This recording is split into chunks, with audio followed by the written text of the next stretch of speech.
J'ai été invité hier soir à l'émission d'aujourd'hui, l'émission de Magali Berda sur Sud Radio par le programmateur de l'émission.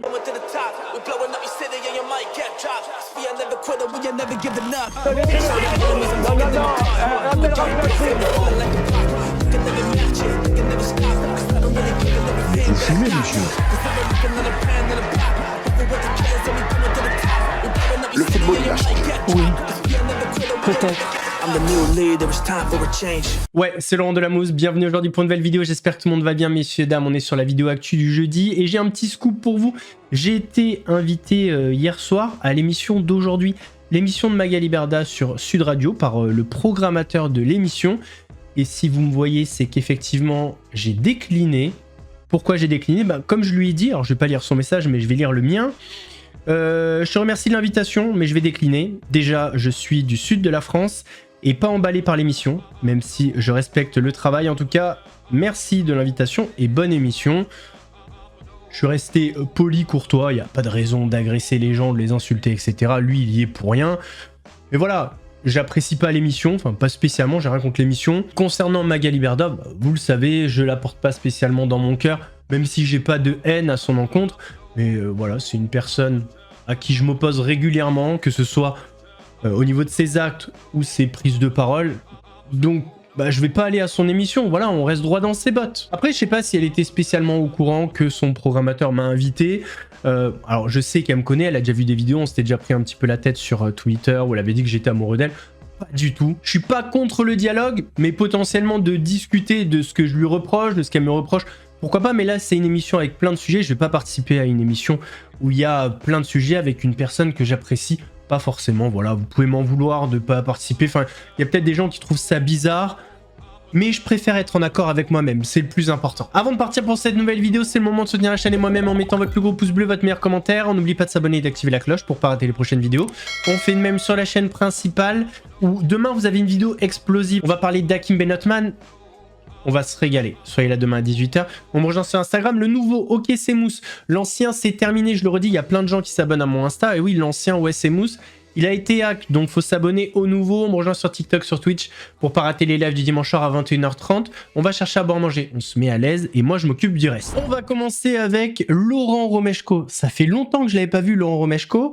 Il réagit aux propos de Daniel Riolo sur le climat. Ceux qui n'y croient pas, ceux qui vous disent, il n'y a rien de neuf, il n'y a rien d'anormal, ça va, il fait chaud une semaine. Tiens, Daniel Riolo, par exemple. Regardez. Tout ce blabla pour 2 semaines de chaleur dans l'année, 40 milliards, j'entends des chiffres qui tombent, il faut faire quelque chose, et les bâtiments ne sont pas construits correctement. Bah ouais, disons qu'en Espagne, en Italie, au Portugal, en Grèce, les pauvres, disons comment ils font. C'est quand même incroyable, il fait 2 semaines à peine, quand ça arrive, parce que c'est pas tous les ans. Et on perd notre temps avec ces discussions-là, il faut fermer les écoles, on a trop chaud, il faut faire attention à bien leur mouiller la nuque et à boire. Mais, ça, mais on est sérieux là ou pas? Donc on fait rien en fait, donc on laisse des mômes crever de chaud. Il fait chaud, basta. D'accord, et écoutez, il y a Marina qui va vous répondre. Et tu mets un t-shirt. D'accord, oui, enfin alors Arrête de chouiner.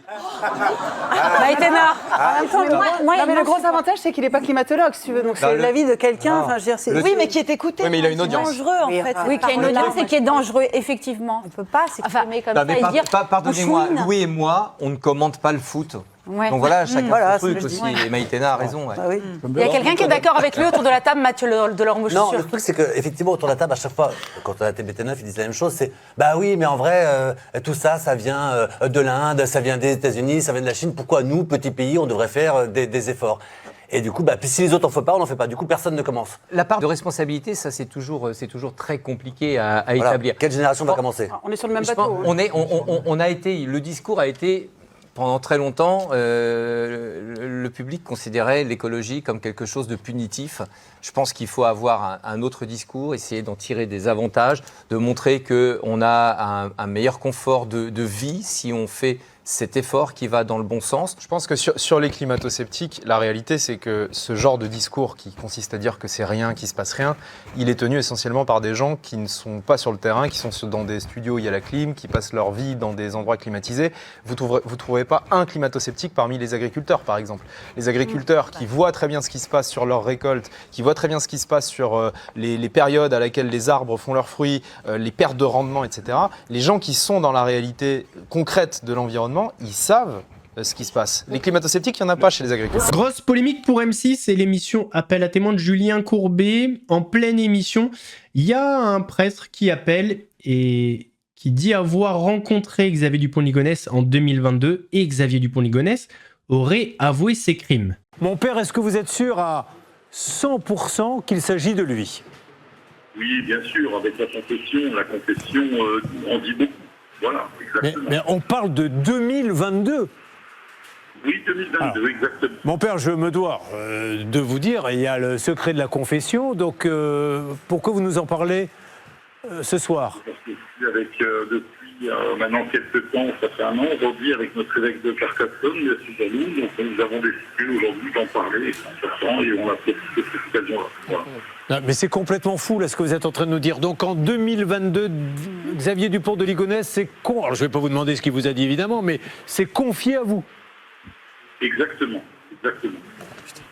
Est-ce que, mon père, est-ce qu'il a parlé des crimes? Oui, tout à fait, voilà.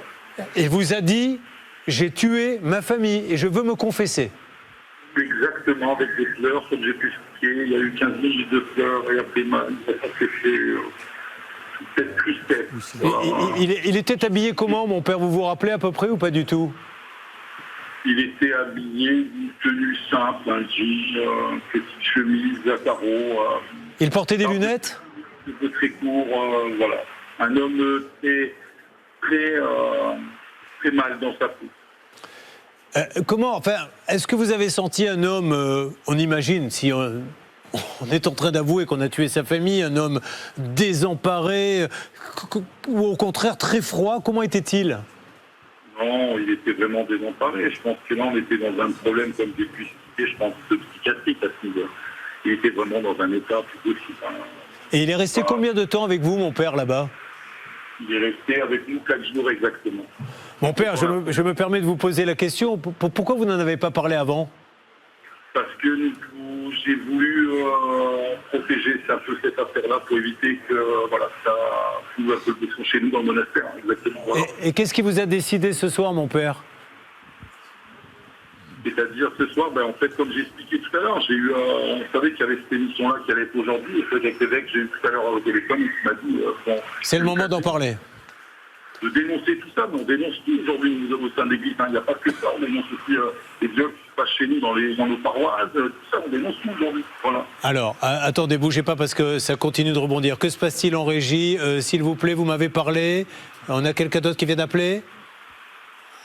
Ah, d'accord, c'est l'évêque, pardon, excusez-moi, c'est l'évêque qui vous a demandé d'en parler, qui vous a dit, je vous donne l'autorisation d'en parler parce que c'est trop grave et effectivement, il faut aider tout ça. Quand il est parti, ça s'est passé comment? Parce que vous aviez un homme désemparé, qu'est-ce qui s'est passé? Qu'est-ce que vous vous êtes dit? Mon père?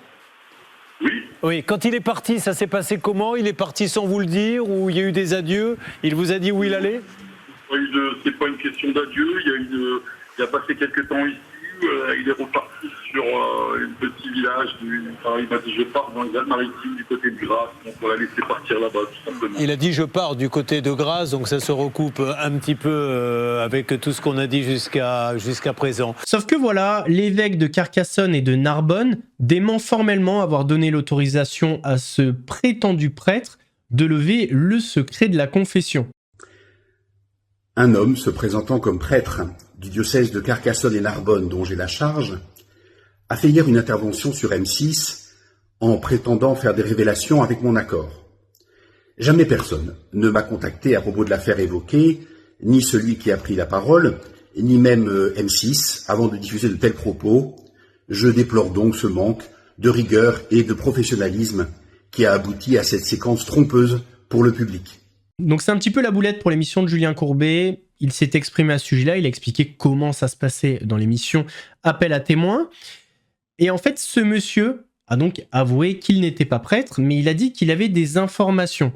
Et d'après Le Parisien, d'après des médias, cet homme qui a appelé affirme être Xavier Dupont-Ligonnès et il affirme qu'il va bientôt se rendre. Alors, c'est sûr que comme ça, maintenant...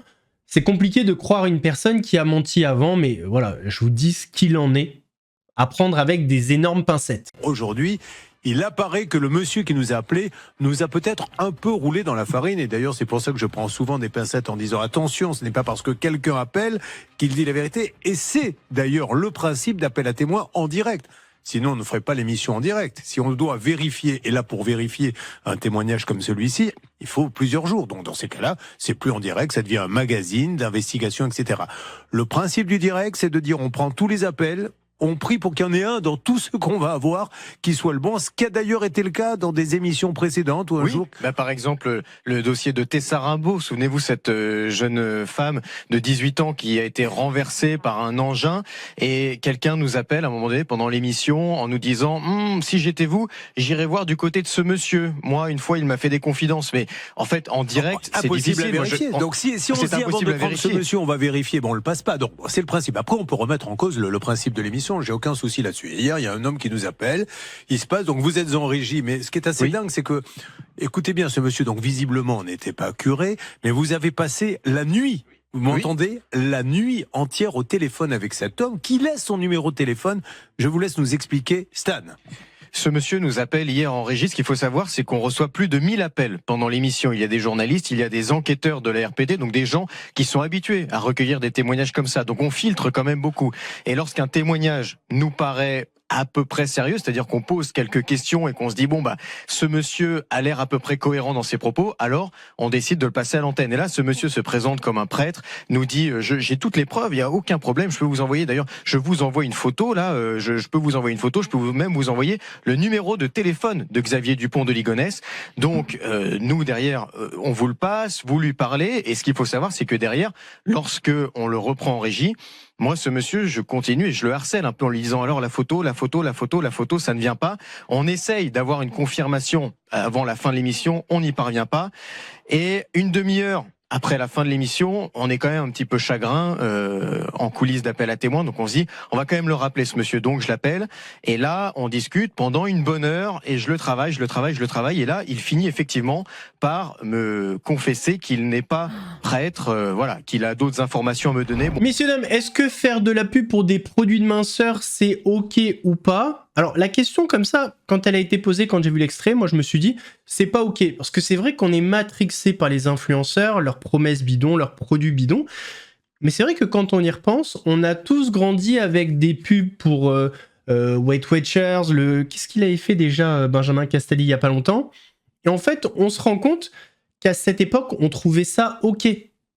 Donc, qu'est-ce qui a changé? Pour moi, c'est les influenceurs, mais je vous laisse regarder l'extrait, il est pas mal. Faire de la pub pour des produits minceurs ou des applis pour maigrir, est-ce que c'est déplacé ou pas? En fait, qu'est-ce qui différencie Émilie Fureli de celle qui présente C'est mon choix avec Weight Watcher? Mais dites-moi, en fait, c'est devenu normal. On avait Hélène Ségara qui faisait des pubs pour un truc de Weight Watcher, la femme donc, qui présente C'est mon choix et qui passe à la télé entre deux pubs des 12 coups de midi, et là, on lui tombe pas sur les doigts, excusez-moi. Il a raison.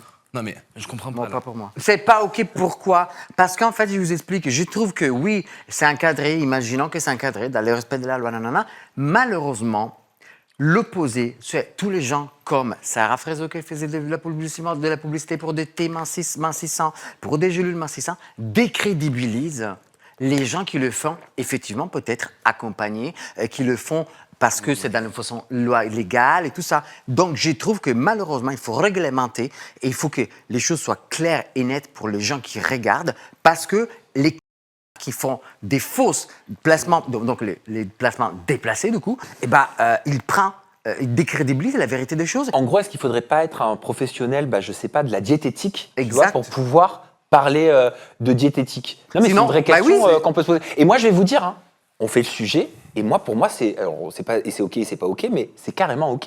Et je vais même vous dire l'application, c'est pas pour leur faire de la pub, Foodvisor, regarde. Ah ouais, tu l'as? Je l'ai. Donc je peux vous en parler, mais en fait, je voulais limiter mes calories. Donc, à l'intérieur, je rentrais mon petit déjeuner, mon dîner, mon encas, et ça me permettait de me limiter à 1500 calories par jour. Mais est-ce que j'en ferai la promotion? En fait, j'aime pas ces injonctions. Et pas, je veux pas dire pas spécialement ce cas-là, mais en général, il y a beaucoup d'injonctions à la maigreur, en fait. Genre, je veux dire, sur ton téléphone portable, c'est genre, maigris, essaie de maigrir, rentre dans un jean, machin. Genre, les mannequins, ils sont tous comme ça, avec une taille 12, là. Enfin, genre, tout pousse à ça. Et au bout d'un moment, forcément, il y a des troubles du comportement alimentaire derrière. Et ça en fait partie. Et en plus, cette application, mais comme beaucoup, parce que je sais, je l'ai pratiquée pendant plusieurs mois, elle est boostée par l'intelligence artificielle. Ça veut dire qu'au cours de la journée, en permanence, tu vois des comptes rendus, mais comme si normalement c'est un diététicien, un médecin qui te le fait. Là, c'est l'IA qui me disait, ah, tu n'as pas mangé assez de protéines, ah, attention, là, tu as eu un peu trop de sucre dans ta journée. Donc en fait, je finissais par être tout le temps dessus, tu vois, et à me dire, ok, d'accord, alors je vais aller m'acheter ça, et tous les jours, ça devenait ça. Sauf que je vous rappelle, l'IA, ce n'est pas un médecin. Voilà, parce que j'ai une copine, elle me dit, ah mais tu sais, elle a perdu, bon, je vous dis très clair, 3 kilos en un an, parce que elle a 80 ans. Parce que j'ai demandé à l'IA de me faire un plan pour me manger mieux, et mincir. Puis je dis, mais attends, Marina, mais va chez un diétologue, je sais pas quoi, va te faire des examens pour voir éventuellement si tu as, je sais pas, le cholestérol, des trucs comme ça. Mais il faut faire des examens avant. Chaque corps réagit de façon différente. Alors on sait qu'en ce moment, Patrick Bruel, mentalement, c'est un petit peu compliqué. Seul échappatoire, c'est sa pièce de théâtre, sauf qu'elle vient d'être une nouvelle fois perturbée par des manifestantes. Elles sont arrivées au moment de l'entrée du public dans le théâtre. Une dizaine de militantes du collectif Nous Toutes sont venues une nouvelle fois hier soir perturber la représentation de la pièce de théâtre où Patrick Bruel est actuellement à l'affiche. Sur place, la situation est tendue entre les féministes et les spectateurs. C'est ce que vous faites, honteux. Cassez la vie des gens, c'est tout ce que vous savez faire. Si Patrick Bruel a déjà annoncé l'annulation de ses concerts jusqu'au mois de septembre, les militantes féministes réclament également l'annulation de ses prochaines représentations au théâtre. On demande à ce qu'il ne soit pas programmé du coup dans les salles. Laisser du coup une scène à des personnes du coup accusées de violences sexistes et sexuelles, c'est un choix, ce n'est pas neutre. Une présence policière a été constatée rapidement après l'intervention des militantes féministes. Si le public a pu accéder à la salle du théâtre, la représentation a finalement été annulée. Les collègues sont arrivés pour les disperser sans difficulté, mais la directrice a préféré annuler la représentation. Patrick Bruel doit se produire sur la scène du théâtre Édouard VII jusqu'à ce dimanche. Mais ce matin, sur le site officiel du théâtre, nous avons constaté que la page de réservation de billets a été désactivée. La semaine dernière, pourtant, les dates, même complètes, s'affichaient encore. Il y a une semaine, 3 féministes étaient parvenues à s'introduire à l'intérieur du théâtre 10 minutes après le début de la représentation. Cette dernière avait été temporairement interrompue. Je suis tombé sur une petite vidéo dans Le Parisien. Le foot, ça vous matrixe trop, les amis. Ça reste que du sport. Regardez un petit peu cette famille, ce qu'a vécu cette famille. On parle que d'un sport. C'était à 2 doigts si la famille se faisait lyncher pour un maillot de foot. Menacés d'être lynchés à cause de leur maillot. Donc ils prennent ça pour un dangereux affront. C'est que tu veux que ta femme se fasse violer. Moi, je te le dis. Une famille de supporters du PSG, maillot parisien sur le dos, a été prise pour cible sur le Vieux-Port de Marseille après la finale de la Ligue des Champions. Des supporters marseillais attendent aux abords justement pour leur régler leur compte. C'est ce samedi en début de soirée que se déroulent les faits sur l'emblématique Vieux-Port, promenade la plus touristique de Marseille, bastion évident de l'OM, club ennemi du PSG. Le Paris Saint-Germain vient alors de remporter la Ligue des Champions face à Arsenal, à l'issue des tirs au but aux grandes dames des supporters marseillais. Et on est déçus, on aurait aimé que Arsenal y gagne, Qu'est-ce que tu veux que je te dise? Une famille de 4 personnes, dont 2 enfants en bas âge, est attablée dans ce restaurant de l'enseigne Subway. Toute la famille porte le maillot classique du PSG. Et ils vont être identifiés par les supporters marseillais qui vont prendre ça pour de la provocation, pour un dangereux affront. Frédéric Munch est journaliste indépendant à Marseille. Il était présent sur les lieux au moment des faits. Rapidement, il y a de nombreux supporters qui vont s'amasser à l'entrée, et notamment de l'autre côté de la route. Dans le Subway, il y a une famille qui porte des maillots Qatar Airways et le maillot du PSG, qui sont coincés, détenus dans ce restaurant. Une fois que les supporters parisiens sont repérés par leurs rivaux marseillais, la tension monte très vite et la famille est menacée. Le père, ma parole. Mais quand tu traînes comme ça avec les enfants, c'est un malade mental. C'est que tu veux que ta femme se fasse violer. Moi, je te le dis. Certains individus tentent de calmer le jeu, notamment à cause de la présence des enfants. Les 2 petits en bas âge sont récupérés par des proches et sortis du Subway, fermé le temps de détention, soit environ 40 minutes. La tension va monter, ça va être suffisamment inquiétant pour que la sécurité de Subway appelle leurs collègues d'une société de sécurité voisine pour pouvoir sécuriser l'entrée du Subway. Que des supporters marseillais attendent aux abords justement pour leur régler leur compte. Voilà. L'homme et la femme finissent par accepter de retirer leur maillot. Donc la police intervient pour exfiltrer carrément les individus. D'après le journaliste présent sur place, ils sortent triomphants sous les huées, ce qui est vécu comme une nouvelle provocation. On ignore pour l'heure si le couple a donné une suite judiciaire aux événements de samedi soir. À l'été 2020, alors que Paris disputait une finale malheureuse face au Bayern, un arrêté de la préfecture des Bouches-du-Rhône avait fait interdire le port du maillot du club parisien dans la cité phocéenne, avant d'être rapidement retiré face à la polémique. Une mesure qui n'a pas été remise sur le tapis pour les 2 finales victorieuses successives du PSG. On va terminer, messieurs, dames, avec Kev Adams, qui se lance peut-être dans le stand-up aux États-Unis. Il a participé à l'équivalent américain de la France, un incroyable talent. L'humoriste de 34 ans a fait une prestation remarquée, puisqu'il a eu 4 oui, et ils l'ont trouvé génial. Kev Adams. Okay, Kev, tell us about you. So I come from Paris. I've been doing stand-up comedy in France for like 15 years, but it's like I just learned English, and this is one of my first time in a big stage, so I'm glad to be here. Okay, let's do it. I'm still learning English, as I said, and there's still some expressions that I don't get, American expressions. For example, hang out. Everybody says that here. Hang out, you know? Every time I ask to American people, what are you going to do tomorrow? I'm going to hang out. You know? What are you going to do this weekend? I'm going to hang out. The more they hang out, the less they pronounce it. Actually, we don't have this expression in France. The first time I heard this expression, I was in a club here in LA, and I met this girl, and she told me, hey, do you want to go to my house? We're going to hang out? So me, I was like, okay. So we went to her house, and we made love. So I was happy, you know, it was like, hang out, yep, all right. The day after, I met this guy, big guy, 7 feet high. He told me, hey, bro, you want to go to my house? We're going to hang out? I think I'm going to stay here, man. I'll stay here. Thank you for the offer. You're in a whole different culture, a whole different language, and you pick up the subtleties. You are absolutely brilliant. You don't know how hard it is to be funny in another language that is not yours. Yes, that's what I was about to say. I love you, buddy. Thank you so much, Harry. I love you too. Do you want to hang out? You're very, very funny, very likable, very relatable, and damn, I love a good belly laugh. Messieurs, dames, on arrive à la fin de cette vidéo, j'espère qu'elle vous a plu. Si c'est le cas, votre plus gros pouce bleu, votre meilleur commentaire. N'oubliez pas de s'abonner et d'activer la cloche pour pas rater les prochaines vidéos. On fait de même sur la chaîne principale, la chaîne Mousse, où demain vous allez vous régaler. C'est promis, on me rejoint sur Instagram. Le nouveau OK c'est Mousse, l'ancien c'est terminé, je le répète, sur TikTok, sur Twitch, pour pas rater les lives du dimanche soir à 21h30. Nous on se donne rendez-vous samedi pour une nouvelle vidéo actu. En attendant, prenez soin de vous. Laurent de la Mousse vous salue.